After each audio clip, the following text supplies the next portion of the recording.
তো আজকে সাংবাদিক ভাইদেরকে আমি কথাও বলে দিতে চাই, হেফাজতে ইসলাম রাজনীতি করে না, গদি দখলের জন্য চেষ্টাও করে না। তবে হেফাজতের সঙ্গে কেউ যদি সংঘর্ষে লিপ্ত হয় তার গদি জিতবে না, গদি তার থাকবে না। আপনারা বলবেন হেফাজতে ইসলাম মিছিল মিটিংয়ের রাজনীতিও করে না। আমরা প্রতীকী প্রতিবাদ হিসেবে মিছিল মিটিং করি। আপনাদের মনে রাখতে হবে, আমি কথা বলছি ইনশাআল্লাহ, আমি প্রশ্ন শুনবো আপনাদের। হেফাজতে ইসলাম মিছিল করেছে, মিটিং করেছে, হরতাল করেছে, এগুলোর উপর আস্থা বিশ্বাসের জায়গা থেকে না, এটা একটা প্রতীকী প্রতিবাদ। হেফাজতে ইসলাম মূলত সর্বময় ক্ষমতার অধিকারী, আল্লাহর উপর বিশ্বাস এবং আস্থা রাখে এবং আমরা মনে করি প্রকৃত ফয়সালা আল্লাহই করবেন, আল্লাহই ফয়সালা করবেন এবং সত্য মিথ্যার মধ্যে দেয়াল আল্লাহই তৈরি করে দেবেন। আজকে যা করা হচ্ছে, একজন সতী সাথী নারীর উপরে অপবাদ লাগানো হচ্ছে। আপনাদেরকে ক্লিয়ার করি, কোরআনে কারিমে এই বিষয়টি স্পষ্ট উল্লেখ আছে, যদি কোনো সতী সাথী নারীর উপরে অপবাদ লাগানো হয় তার উপরে আল্লাহর গজব অনিবার্য।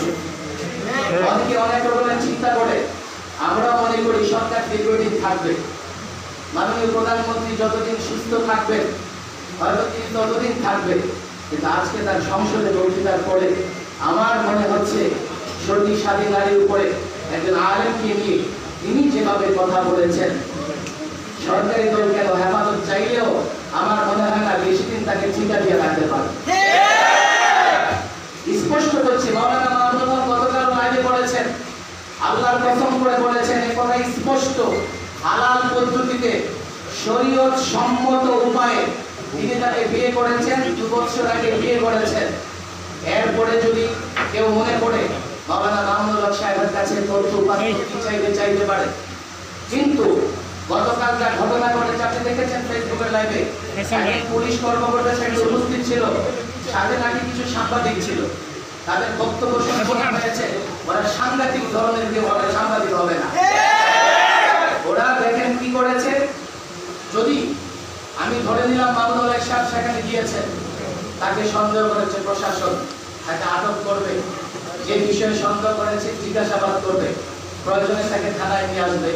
10টা মোবাইল একসঙ্গে লাইভ দিয়ে তাকে আক্রমণ করা, একজন পর্দানিশী নারীর পর্দা খুলে দেওয়া, হিজাব খুলে দেওয়ার জন্য তার দিকে তেড়ে যাওয়া, একসঙ্গে 10 জন 20 জন যুবক তাকে আক্রমণ করা, এটা কোন ধরনের সাংবাদিকতা? আমি জানি সেগুলো সাংবাদিক ছিল না, কারণ সাংবাদিকদের আচরণ এমন হতে পারে না। সাংবাদিকরা কখন আসবে? পুলিশ তাকে আটক করেছে, তার বিরুদ্ধে অভিযোগ করেছে, সাংবাদিকরা এসে তার বক্তব্য দিতে পারে। সাংবাদিকদের কারো কাছে কাবিননামা চাইতে পারে না, কেউ কাবিননামা নিয়ে কোথাও ঘুরতে যায় না। সাংবাদিকরা তারা সাংবাদিক নয়, এবং তারা লাইভে সেগুলো বলেছে।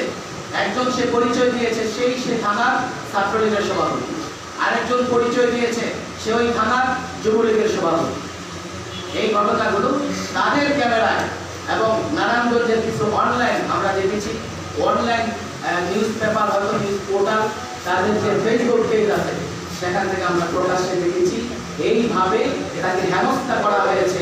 সেখানে যদি প্রশাসন কিংবা সাংবাদিক ভাইয়েরা কোনো তথ্যের জন্য যেতেন, তাহলে এতটা মারমুখী আচরণ, এতটা হেনস্থা একজন আলেমকে করতে পারেন না, একজন পর্দানিশী নারীর দিকে এভাবে তেড়ে যেতে পারেন না। সেখানে তো হাজার লোক ছিল না, একটা মামুনুল হক সাহেব ছিল, সেখানে তার সঙ্গে তার স্ত্রী ছিল। স্পষ্ট বক্তৃতা দেওয়ার পরেও সন্ত্রাসী কায়দায় তাকে হেনস্থা করা হয়েছে। গোটা জাতি দেখেছে, গোটা জাতি দেখেছে। এটা কত বড় নির্লজ্জ এবং বেহায়াপনা হতে পারে যে একজন নারীর দিকে, আজকে নারী অধিকারের কথা বলা হয়, একজন নারীর চরিত্র নিয়ে এইভাবে জাতীয় সংসদে কি করে বক্তৃতা রাখা হয়, কি করে আমি বুঝি না, কি করে জাতীয় সংসদের মতো একটি পবিত্র জায়গায় একটি নারীর চরিত্র নিয়ে এইভাবে কথা বলা যেতে পারে, কি ধরনের বক্তব্য হতে পারে। সাংবাদিক বন্ধুগণ, সাংবাদিক উপস্থিতি আপনারা সকলেই জানেন কালকে কি ঘটেছে। আজকেও মামুনুল হক সাহেব স্পষ্ট লাইভে এসে বলেছেন, এবং তিনি মোবাহালা বলে, এটা আপনারা বুঝবেন না, তিনি স্পষ্ট বলেছেন, আমি যদি মিথ্যুক হয়ে আমার কথায় আমার উপর যেন আল্লাহর গজব করে, চ্যানেল গ্রহণ করুক ক্ষমতাসীনরা, তারা যদি মিথ্যুক হয় তাদের উপর যেন আল্লাহর গজব করে। আল্লাহর কসম করে বলি, আপনাদেরকে ভয় দেখানোর জন্য না, আমার বিশ্বাসের জায়গা থেকে বলি, হযরত ইউসুফ আলাইহিস সালামের উপরে চারিত্রিক অপবাদ লাগানো হয়েছিল।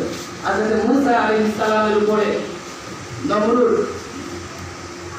কারণ চারিত্রিক অপবাদ দিয়েছিল। কারণ হযরত মুসা আলাইহিস সালামের উপরে কারণ যে আল্লাহ তাবারক ওয়া তাআলা গোটা বনি মাটির নিচে দাবিয়ে দিয়েছিল।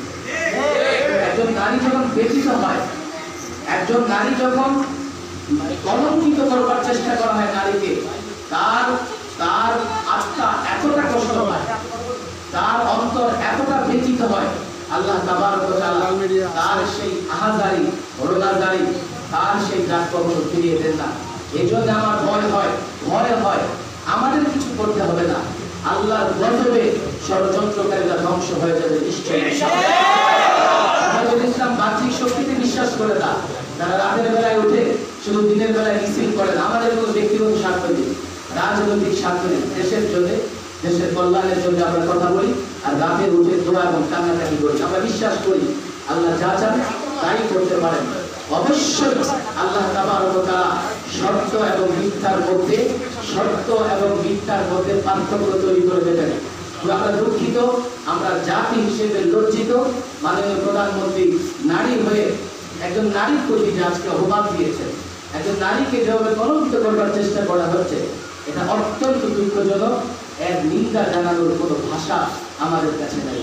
এবার মামুনুল হক সাহেব যে কবিতা লিখেছেন, ব্যক্তিগতভাবে সেখানে পরবর্তীতে প্রশাসনের লোকেরা, আপনার লোকাল থানাতে বসি এবং জেলা দায়িত্বশীল ঊর্ধ্বতন কর্মকর্তারা সেখানে উপস্থিত ছিলেন, তাদেরকেও একটু বলেছেন।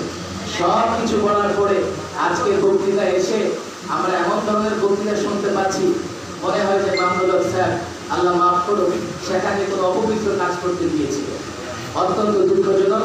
আমি আপনাদেরকে ক্লিয়ার করতে চাই, মাওলানা মামুনুল হক সাহেব কসম করে বলেছেন এবং সর্বশেষ তিনি এই কথা বলেছেন, শরীয়তভাবে হালাল উপায়ে পারিবারিকভাবে মাওলানা মামুনুল হক সাহেব তার দ্বিতীয় স্ত্রী যা এখন যা নিয়ে আমরা আলোচনা করছি তার সঙ্গে বৈবাহিক বন্ধনে আবদ্ধ হয়েছেন। আমি মনে করি না এরপরে আর কোনো ধরনের কোনো কথা থাকতে পারে। আমি আপনাদের মাধ্যমে টোটাল বিষয়টা জাতির কাছে তুলে ধরতে চাই এবং আমি প্রশাসনের লোকদেরকে বলতে চাই, আমি পুলিশকে বলতে চাই, আপনারা একজন পুলিশ পেয়েছেন আর সন্ধ্যাপাড়া নিয়েছেন 20 থেকে 25 জন। কেন এতটা দুর্বল কেন? আপনার হেলমেট টাইমের কাছে বিক্রি হয়ে গেছে না? সরকারের পুলিশের উপর আস্থা নেই, সরকারের আরো আমাদের উপর আস্থা নেই, তাহলে কি করে? জনগণের উপরও আস্থা নেই। জনগণের উপর আস্থা থাকলে এইভাবে গুলি ছুটতে পারে না। এই গুলিতে ডিবারিয়াতে 16 জন শহীদ হয়েছে। কারা শহীদ হয়েছে? ওরা কি চায়না থেকে আমদানি করা হয়েছে? জাপান থেকে আমদানি করা হয়েছে? ওরা এদেশের জনগণ। এই রক্তের দাগ কোনোদিন মুছবে না। বাংলাদেশ যতদিন বাংলাদেশ থাকবে, কোনো না কোনো মুহূর্তে এই রক্তের হিসাব নিকাশ জালেমদেরকে অবশ্যই দিতে হবে। জাপানি বন্ধুগণ, আপনাদেরকে আগেই বলেছি যে আজকে উপরের আগে আমরা এই ঘরটা পেয়েছি। অনেক চেষ্টা করে কাল থেকে কোথাও আমরা প্রোগ্রাম করবার সুযোগ পাইনি এবং আমরা প্রকাশ্যে প্রোগ্রাম এই জন্যই করিনি যেহেতু আগামীকাল ভোর থেকে লকডাউন শুরু হচ্ছে। তাছাড়া এই মুহূর্তে আমরা প্রকাশ্যে প্রোগ্রাম করতে চাইনি, নাহলে আজকে যদি গতকাল যে ন্যাক্কারজনক ঘটনা ঘটিয়েছে সরকার দলীয় অঙ্গ সংগঠনের নেতারা, আজকে বাংলাদেশে কমপক্ষে ঢাকায় 5 লক্ষ লোকের সমাগম এবং এর জন্য হেফাজতে ইসলামের 5 ঘন্টা অপেক্ষা করতে হতো না। আমরা চাই না, আমরা কোনোভাবেই সংঘাতে জড়াতে চাই না। আমরা শান্তি শৃঙ্খলা বিশ্বাসী, আমরা শান্তিপ্রিয়। আমরা এখনো প্রশাসনের উপরে আস্থা রাখতে চাই, তাদেরকে তাদের বিবেক বোধ আমরা জাগ্রত করতে চাই, তাদের মানবতা বোধ আমরা জাগ্রত করতে চাই। এভাবে দেশ চলে না। একজন প্রশাসনের লোক থাকবে আর সঙ্গে 20-25 জন সন্ত্রাসী থাকবে, আবার কেউ নিজেকে সাংবাদিক পরিচয় দেবে অনৈতিকভাবে। আমি যদি কোনো অপরাধ করি, অন্যায় করি, দেশের আইনের উপর যদি খোদ সরকারের আস্থা না থাকে, পুলিশ বাহিনীর উপরে যদি খোদ সরকারের আস্থা না থাকে, আমি জানি না এই দেশটা কিভাবে চলবে। এই দেশটা কিভাবে চলতে পারে? বেশি দিন চলতে পারে না। তবে এখনকার যে অবস্থা, এটা ইনশাআল্লাহ ওয়াফাদা হবে। আল্লাহর কসম করে বলছি, অবশ্যই আল্লাহর কাছে তাদের জবাব দিতে হবে। একজন শক্তিশালী নারীর উপরে অপবাদ আল্লাহ কোনোদিন বরদাস্ত করেন না, আল্লাহ কোনোদিন বরদাস্ত করেন না। আপনাদের মাধ্যমে সরকার প্রধানকে আমি তাওবা করবার আহ্বান জানাবো। এগুলো বলেছেন। আমি আশা করব যে আপনার বক্তব্য থেকে ফিরে আসবেন। আমরা আবার বলি ভাই সাংবাদিক ভাইরা, আপনারা মনে করবেন না যে হরতাল মিছিল মিটিংয়ে আমাদের মূল আন্দোলন। আমাদের মূল আন্দোলন হচ্ছে আল্লাহ তাবারক ওয়া তাআলার কাছে রাতের দোয়া এবং কান্নাকাটি করা। যে কান্নাকাটি দোয়া কখনই বিফলে যায় না। মাহে রমাদান আসতেছে, আমরা পাপি, আমরাও গুনাহগার। তবে আল্লাহ এই মাহে রমাদানে আমরা আশা রাখি আল্লাহ আমাদের মাফ করে দেবেন এবং যে অপরাধ তারা করছে এই অপরাধ আল্লাহ ক্ষমা করবেন না যতক্ষণ না প্রকাশ্যে তারা তওবা করে। আপনাদেরকে ধন্যবাদ জানাই। আমরা নিয়মতান্ত্রিকভাবে সাংবাদিক সম্মেলন করতে পারিনি।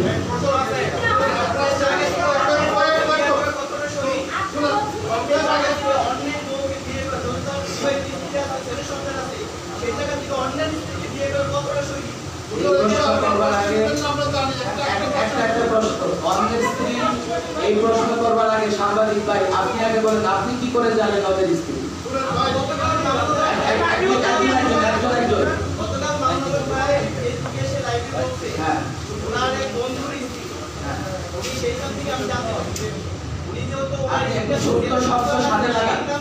আপনি একটু ছোট্ট কারেকশন করছেন, আপনি একটু ছোট্ট শব্দ সাথে কথাটা শুনতে হবে। কোন নারী যদি তালাকপ্রাপ্ত হয় বা বিধবা হয় তাকে বিয়ে দেওয়া যাবে না, অন্য কেউ বিয়ে করতে পারবে না, এই বিধান ইসলামে নাই। এটা আমাদের কথা বলছি। আরেকটা প্রশ্ন, সেটা হলো আপনি একজন নারী সেখানে হেনস্থা করা হয়েছে। আমরা জানি যে কোনো কর্মসূচিতে আপনারা বারবার নারীদেরকে টার্গেট করেছেন, যারা সাংবাদিক আমাদের সহকর্মী। গত প্রোগ্রামে কয়েকজন নারীকে আপনারা টার্গেট করেছেন, আজকে নারীর কথা বলছেন, আমাদের খুব ভালো লেগেছে। কিন্তু আপনাদের এই ধরনের প্রোগ্রামে বারবার কেন আপনারা আমাদের সংবাদকর্মী যারা নারীরা তারা টার্গেট হচ্ছে, আপনার বক্তব্য অত্যন্ত সুন্দর প্রশ্ন। নারীদের টার্গেট হচ্ছে এটা কোনোভাবেই আর সত্যতা নেই। আগে পর্যন্ত হেফাজত কখনোই কোনো নারীকে টার্গেট করতেই পারে না। আমরা নারী অধিকারে বিশ্বাসী, আমরা নারী মর্যাদায় বিশ্বাসী। আমরা মনে করি মর্যাদার দিক থেকে একটা নারী কোনোভাবেই কোনো পুরুষের চেয়ে কম। আরেকটা বিষয় আপনি যদি বলেন একটু খোলাসা করেন প্লিজ, সেটা হলো কালকে আপনার তার কয়েকটা আপনার কল রেকর্ড আপনার টেপ রেকর্ড আপনার ভাইরাল হয়েছে। সেখানে এর আগে আপনাকে আপনি শেষ করেন, এর আগে আপনি বলেন ডিজিটাল আইনে ফোন আলাপ রেকর্ড করবার পরে ডিজিটাল আইনে তার কয় বছর শাস্তি হতে পারে? আমার প্রশ্ন উত্তর আপনি দেন, কয় বছর শাস্তি হতে পারে?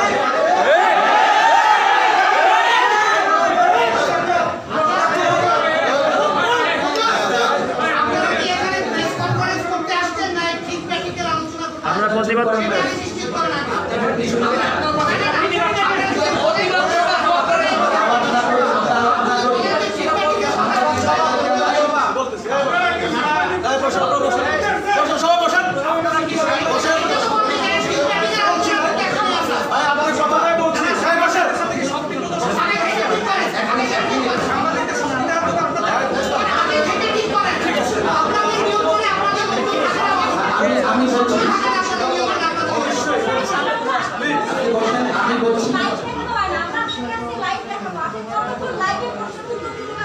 নিউজ করার পর আপনি বসেন, আপনি বলছেন শোনেন, এই যে ফোনালাপ রেকর্ড হচ্ছে, সাংবাদিক বসেন, আপনি কথা বলছেন, এই যে আমি ফোনালাপের কথা বলছি, এই যে ফোনালাপ কোনো ফাঁস হচ্ছে না।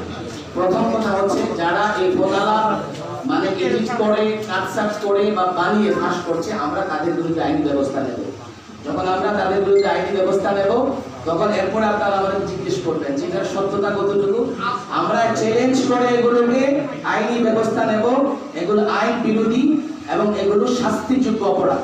আইন বিরোধী আপনার সাথে আমরা ধরেন মানলাম আইন বিরোধী, আমরা যেটা স্পেসিফিক প্রশ্নটা এসছে এই ফোনালাপ সত্য কি মিথ্যা, তিনি ওখান থেকে বের হয়ে তার স্ত্রীর কাছে ফোন দিয়েছিলেন কিনা, কারণ আমাদের কাছে ফোন রেকর্ড সহ ওনার অথেন্টিক সিরিয়াল আপনি যদি বুঝে না থাকেন তাহলে বলি, ফোন রেকর্ডের যে কল লিস্ট থাকে সেই কল লিস্ট এসেছে। কিভাবে এসেছে সেটি আলাদা বিষয়, আমরা সোর্সের নাম উল্লেখ করছি না। তাহলে আপনাকে বলতে হবে তিনি ওই সময় তার স্ত্রীর সাথে দাবিদার তার সাথে কথা বলেছেন কি বলেন। ঠিক আছে ভাই, আমাদের সময় কম, আর কি প্রশ্ন করতে চান?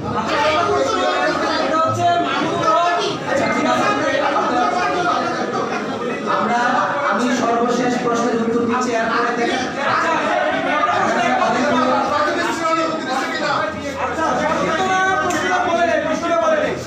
এখানে যেহেতু আপনারা বললেন যে নরেন্দ্র মোদীকে আশাকে কেন্দ্র করে আপনারা প্রতিবাদ জানিয়েছেন, তো এই একই স্থানে এখানে মামুনুল হক, আপনি যেখানে বসা আছেন ঠিক সেখানে মামুনুল হক বলেছিলেন সাংবাদিকদের এক প্রশ্নের জবাবে যে তারা রাজপথে নেমে কোনো প্রতিবাদ করবে না, কিন্তু তারা পরবর্তী সময়ে আপনাদের হেফাজতের কর্মীরা রাজপথে নেমে প্রতিবাদ করেছেন এবং আপনার কথাতেই আসছে যে আপনারা যদি টায়ার চালান সেটা তাণ্ডব নয়, অন্যরা করলে আপনাদেরকে বলা হয় তাণ্ডব, কিন্তু অন্যরা করলে তাণ্ডব নয়।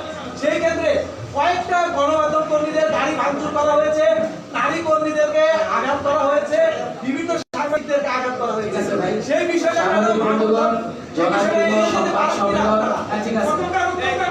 প্রশ্ন দেবো না, একটা প্রশ্ন এই প্রশ্নগুলো আসছে একটু রাখেন, যে প্রশ্নগুলো আসছে এখানে কোনো মানে কি বলে নিয়ন্ত্রণহীন কোনো বিষয় না। আর আমরা সংবাদ সম্মেলন প্রতিবাদ সময় আমাদের বক্তব্য তুলে দুটো প্রশ্নের উত্তর দিয়ে আমাদের শেষ হবে। সর্বশেষ যিনি বলেছেন আমার বক্তৃতাতে কোনো কন্ট্রাডিকশন নাই। আমি তো প্রথমেই স্পষ্ট বলেছি যে আমাদের কোন কর্মসূচি ছিল না। মামুন সাহেব যেটা বলেছেন সেটাই বলেছি। আপনি এটা কোথায় ফেলেন যে আমি বলেছি যে আমাদের কর্মসূচি ছিল?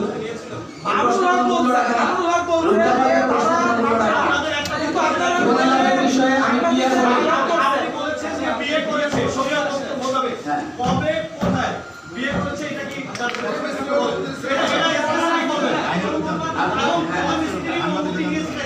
ধন্যবাদ সাংবাদিক ভাইরা। আমি আপনাদেরকে বলি কবে কখন কিভাবে বিয়ে করেছে মামুন সাহেবের বক্তৃতা, এটা তার ব্যক্তিগতভাবে তিনি বক্তব্য দিবেন, উত্তর দেবেন। আমরা হেফাজতে ইসলামের পক্ষ থেকে কমন জায়গাগুলো নিয়ে কথা বলছি। যদি আরো বেশি কারো জানার প্রয়োজন হয় মামুন সাহেব অবশ্যই বুঝে সাথে কথা বলবেন। আপনারা একাধিক প্রশ্নের উত্তর দেওয়া যাবে না। আমি ফোনালাপ নিয়ে আমার সর্বশেষ কথা বলছি। সাংবাদিক বন্ধুগণ শোনেন, একটা প্রশ্নের উত্তর আমি যে সময় হাতে নাই। এই ঘটনা আপনারা তদন্ত কমিটি করবেন কিনা? আপনাদের সংগঠনের পক্ষ থেকে আপনাদের আলোচনা করে আর প্রশ্ন করবেন না। আচ্ছা আমি 8 মিনিটের সময় হাতে নাই। লাস্ট প্রশ্ন এটা হলো যে আপনি নিজেই বলেছেন হেফাজতের এই প্রোগ্রামে অনেকে আপনারা আহত এবং নিহত হয়েছে আপনাদের সহকর্মীরা, যাদের জন্য আপনারা ব্যতীত। এরকম একটা সময় আপনার মামুনুল হক যে আপনার গিয়েছে, ঠিক আছে, আপনার রিপ্লেসমেন্ট ভিজিটে আপনার এটা আপনাদের এই যে চেতনা বা আপনার ধর্মীয় মূল্যবোধ এর সাথে যায় কিনা একটু স্পষ্ট করে দিন। কিন্তু আর প্রশ্ন করবেন না ভাই, 8 মিনিটের সময় হাতে নাই। ফোন রেকর্ডের যে বিষয়টা আসছে, আমরা বাংলাদেশে মানে সত্য দেখেছি ফোন রেকর্ডের তেলাসমতি কি। আমরা এটা আইনিভাবে মোকাবেলা করবো, সেটা আপনাদেরকে বলেছি। অবশ্যই আইনি মোকাবেলা করবো। দ্বিতীয় বিষয় হচ্ছে দেখেন মামুন সাহেব কোথায় গিয়েছে, একেবারে সোনারগাঁ, ঢাকা থেকে 20 মিনিট চলে সোনারগাঁয়ে যাওয়া যায়। সেখানে ঘুরতে গিয়েছেন, নিরাপত্তার জন্য একটা রিসোর্টে তিনি উঠেছেন। এটা আপনার কাছে ব্যক্তিগতভাবে বা কারোর কাছে আপত্তিকর মনে হতে পারে, কিন্তু ব্যক্তিগত কারোর কাছে আপত্তিকর মনে হলেও সবার কাছে সেটা আপত্তিকর মনে হবে এটা প্রয়োগ জরুরি না। আমি মনে করছি যে আপনাদের কাছে মূল বিষয়গুলো দেখেন, আজকে আমরা যে সন্ত্রাসের শিকার, আপনি দেখেন কালকে আপনিও ছাড়া পাবেন না, এবং আপনারাও অনেকবার এই যে সাগর নেই এখনো এই হত্যাকাণ্ডের বিচার পাই। আমরা জনগণের পক্ষে কথা বলি, আশা করি আপনারা আমাদের সঙ্গে থাকবেন।